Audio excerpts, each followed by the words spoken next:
I am the Tofu Golem. Please enjoy the video. In this video, I will show how to draw a Tesla Cybertruck step-by-step easy.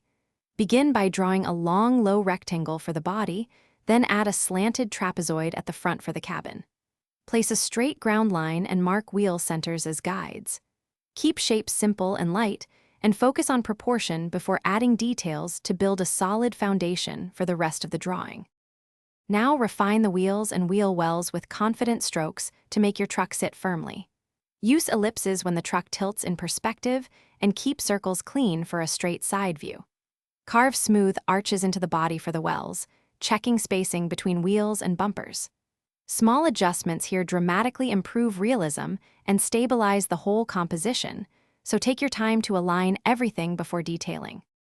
If you're finding this guide helpful, please subscribe and like so I can make more easy drawing tutorials. Quick recommendation: grab the book The Simple Path to Wealth to rethink money and feel less stressed about supplies or commissions.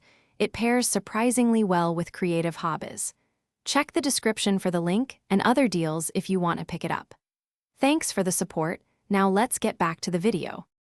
Next, add defining details like window shapes, a continuous light bar, and angular panel lines to capture the Cybertruck's futuristic vibe. Keep details bold and geometric rather than overly intricate to match the vehicle's design. Use an eraser to clean stray construction lines, then darken the final contours selectively. Step back periodically to check overall balance and adjust any lines that disrupt the truck's strong, simple silhouette for a crisp finish. Thanks for watching. Consider subscribing if we helped you today.